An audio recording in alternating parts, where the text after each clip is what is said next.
بہت بڑا بھی نہیں ہے، لیکن محیط ہے آدم و عالم پر. کیا کہنا ہوتا ہے. یعنی 12 نام واہ واہ واہ. تاریخ کے اعتبار سے 210 یا 220 سال کا عرصہ کچھ نہیں ہوتا.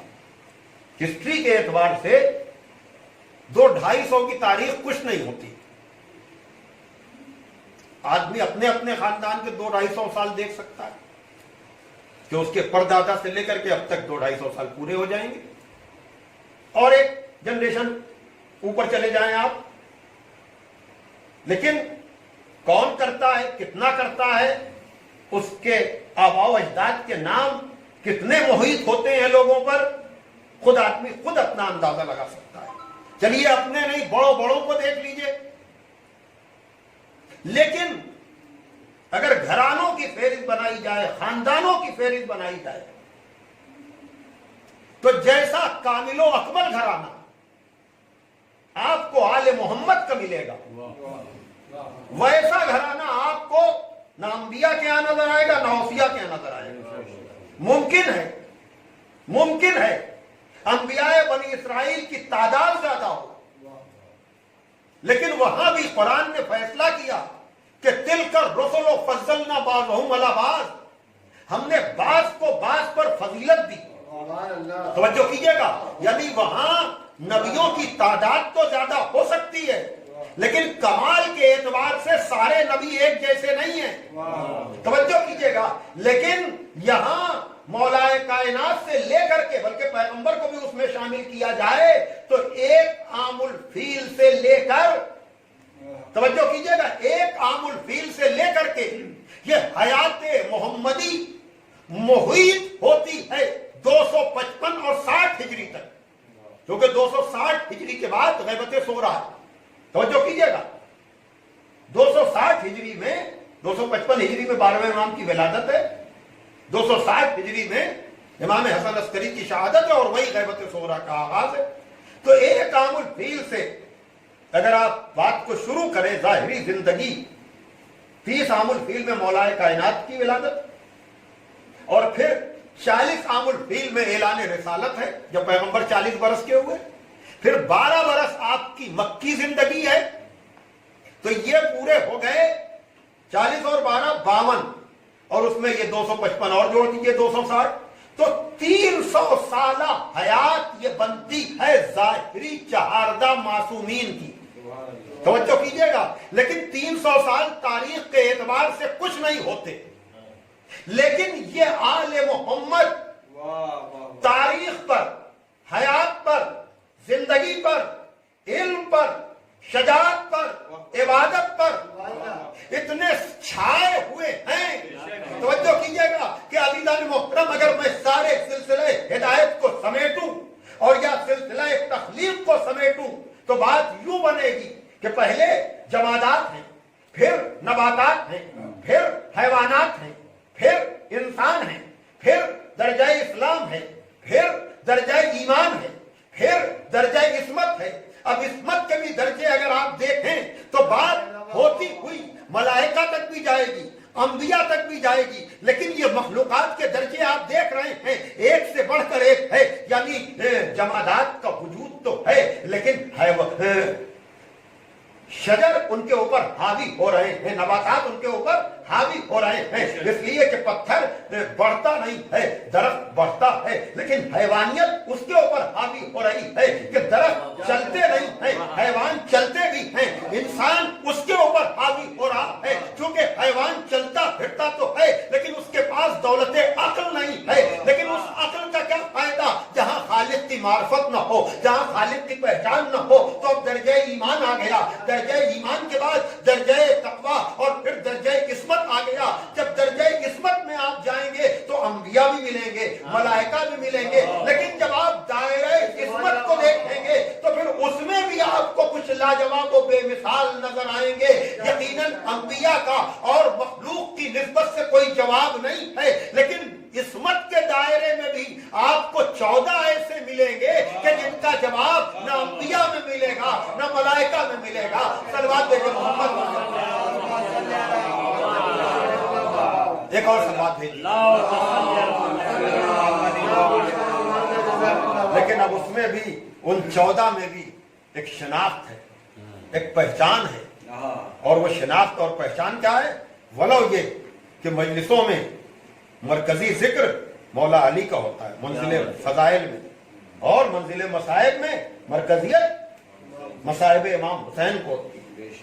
لیکن مذہب کی نسبت سے کیا کہنا ہے, توجہ کیجئے گا, مذہب کی نسبت سے دیکھیے, شجرے کی نسبت سے تو ہم کسی کو علوی کہتے ہیں, کبھی گفتگو ہو رہی تھی, کسی کو حسنی کہہ سکتے ہیں, کسی کو حسینی کہہ سکتے ہیں, کسی کو عابدی اور زیدی کہہ سکتے ہیں, لیکن یہ شجرے کی نسبت ہے. توجہ کیجئے گا, جب مذہب کی نسبت کی بات آتی ہے تو ہمارے نام ویسے تو بہت سے ہیں.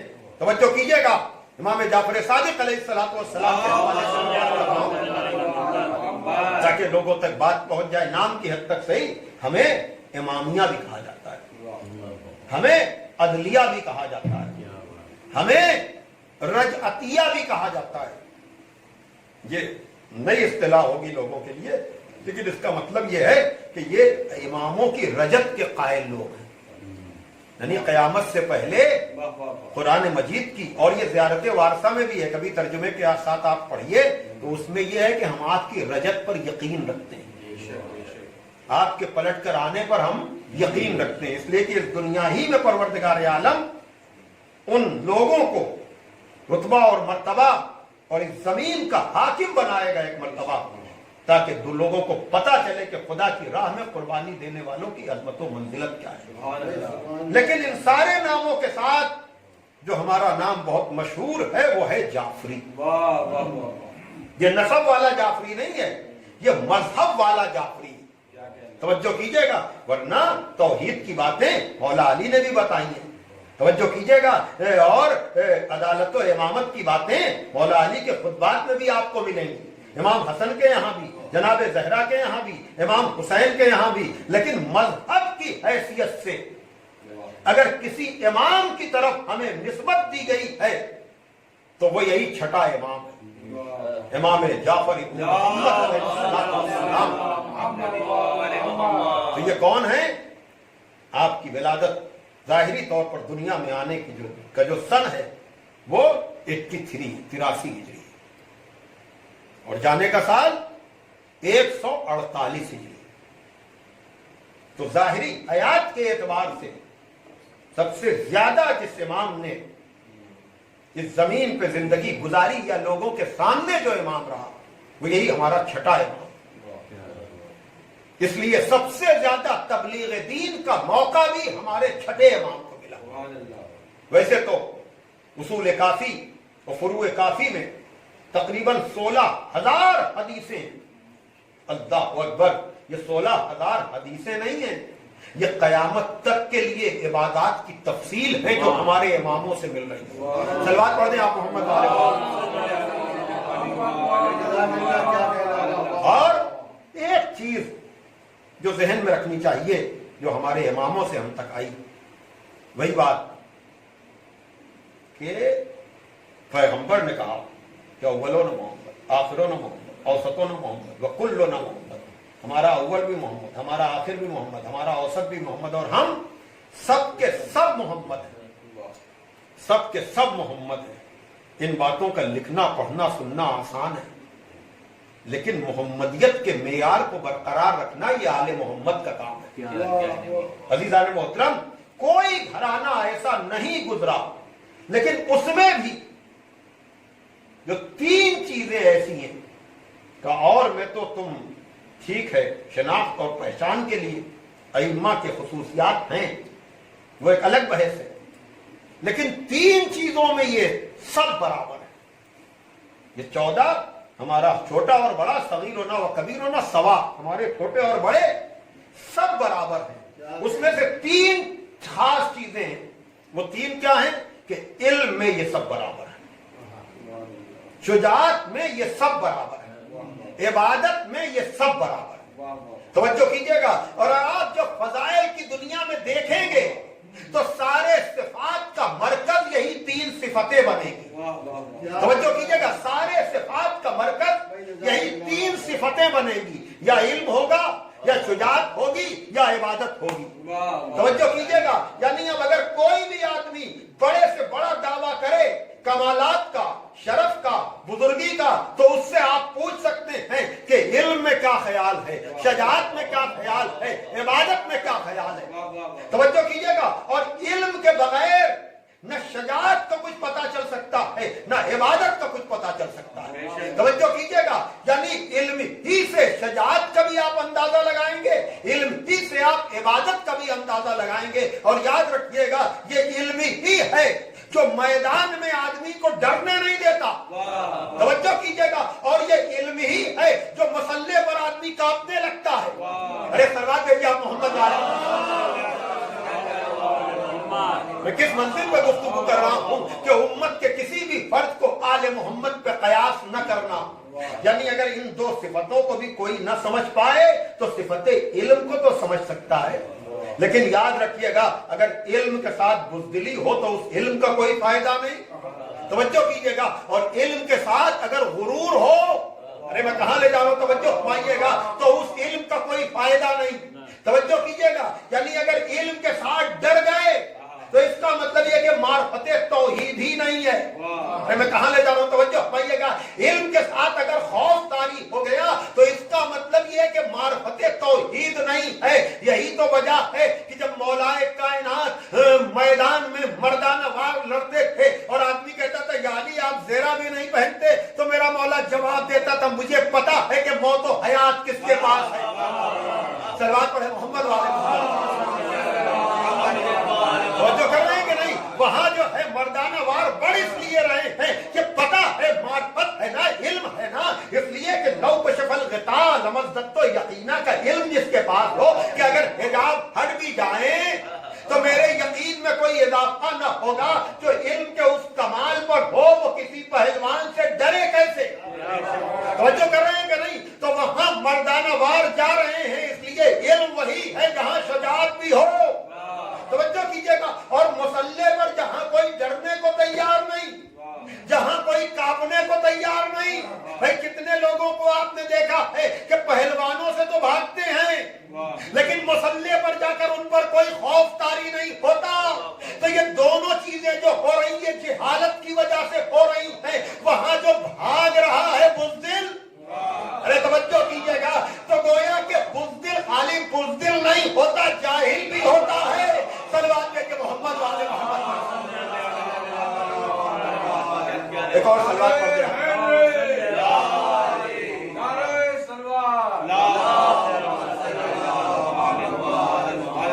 اور عبادت کے موقع پر بھی آپ دیکھیں تو بہرحال یہ ہمارے ائمہ نے ہمیں بتایا۔ اور پھر عزیزان محترم آپ اگر دیکھیں تو اس چھٹے امام ہی نے ہمیں تہذیب دی، ادب بتایا، ثقافت بتائی، اور پھر ان آداب میں جو خاص چیز ہے وہ یہی ہے ذکر علی اور ذکر حسین۔ یہ ہمارا بتایا ہوا طریقہ نہیں ہے، یہ ہمارے ائمہ نے بتایا ہے، اور یہ زور دیا ہے کہ امیر المومنین سوائے میرے جد کے کسی کو نہ کہنا۔ چھٹے امام نے کہا ہے سب برابر، لیکن یہ خصوصیات کی منزل ہے، اور وقت ہوتا تو میں آپ کو تفصیلات بھی بتاتا کہ اسی چھٹے امام کے دور میں جو فرضی لوگ بنائے گئے وہ سب اسی دور میں، چاہے صحیح کتابوں کے جمع کرنے والے ہوں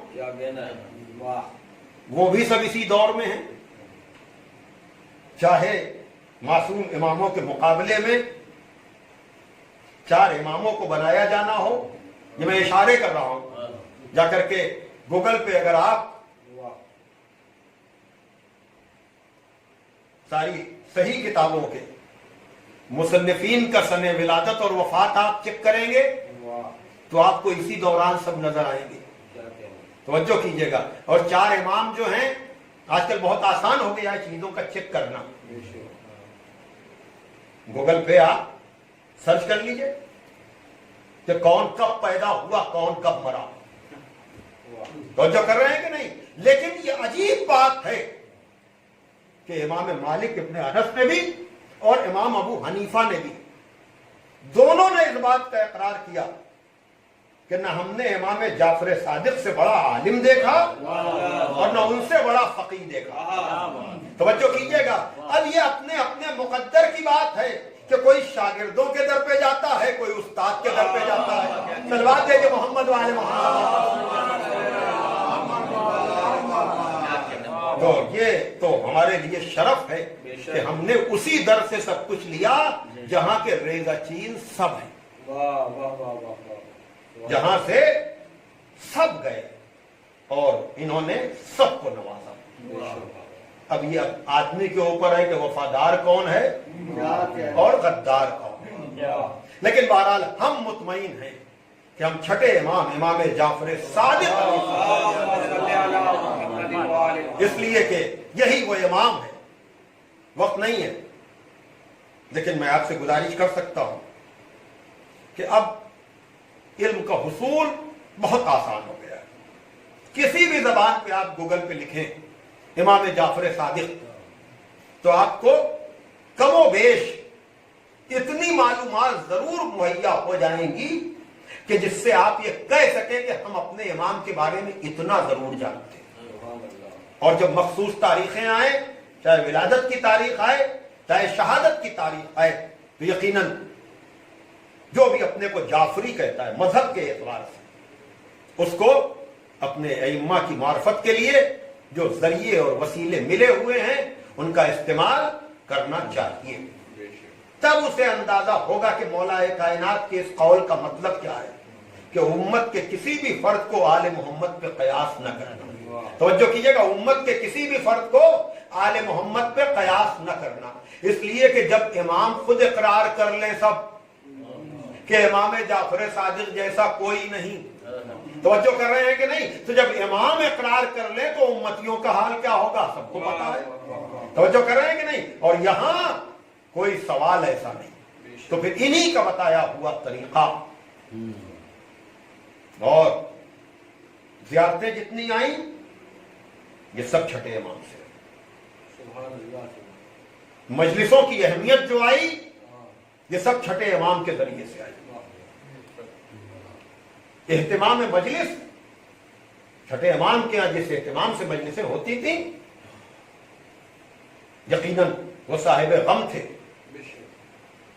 اور ان کا تذکرہ اسی طرح سے ہونا چاہیے.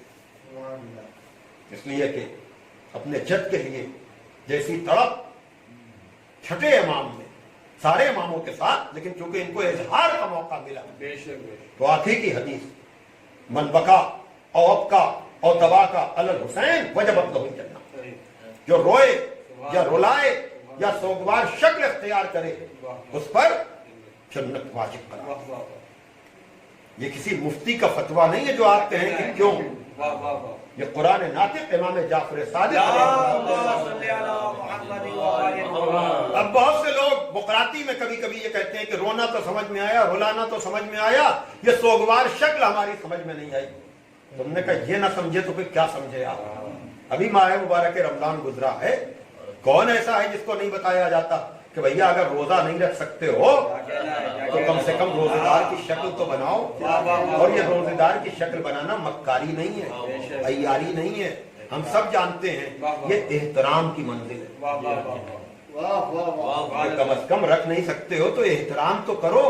تو جن لوگوں کو ماہ مبارک رمضان میں روزے دار کی شکل بنانا سمجھ میں آتا ہے انہی لوگوں کو ایام ازا میں رونے والے کی شکل بنانا سمجھ میں نہیں آتا ہے. تو جس طرح سے یہاں روزے دار کی شکل بنانا مکاری نہیں ہے, احترام ماہ مبارک رمضان ہے, ویسے ہی مجلس حسین میں رونے والے کی شکل بنانا مکاری نہیں ہے بلکہ احترام ازائے حسین,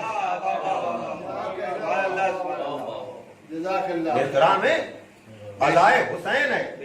اور دیکھیے دو چیزیں ہیں یقیناً ہم مثال ثواب کے موقع پر ہمارے کیا طریقہ ہے, سلیقہ ہے, ہم فرش عزا بچھاتے ہیں.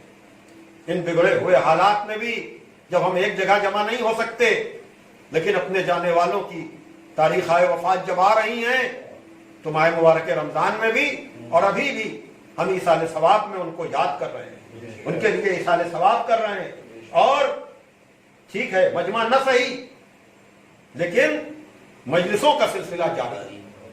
تو یاد رکھیے گا، بس میں بات کو سمیٹنے جا رہا ہوں، اور وہ یہ کہ دو چیزیں مجلس کا اہم ترین جز ہیں یا آل محمد کو یاد کرنے کا اہم ترین جز ہے.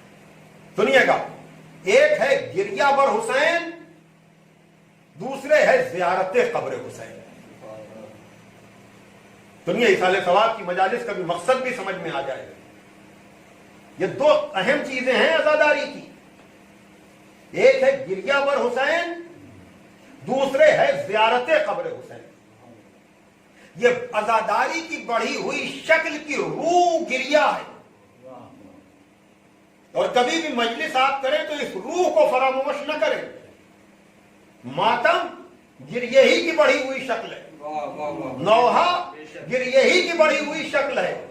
یہ عادتاً بہت سی چیزیں ہونے لگی لیکن روح کو فراموش نہ کیجیے، اس لیے کہ جب گریہ بڑھتا ہے تو بے ساختہ سینے پہ ہاتھ پڑتا ہے. توجہ کیجیے گا، جب گریہ اپنے شباب پر پہنچتا ہے تو پھر لفظوں میں نوحہ بنتا ہے، اور وہ نظم و ضبط کے اعتبار سے وہ ایک جز بھی ہے، یقیناً ہے، لیکن اصل میں گریہ ہے. اور گریہ آتی ہے یاد سے، یاد کے نتیجے میں ان کے گھروں میں جانا بھی ہے، توجہ کیجیے گا، اور پھر ان کے لیے آنسو کا بہانہ بھی ہے.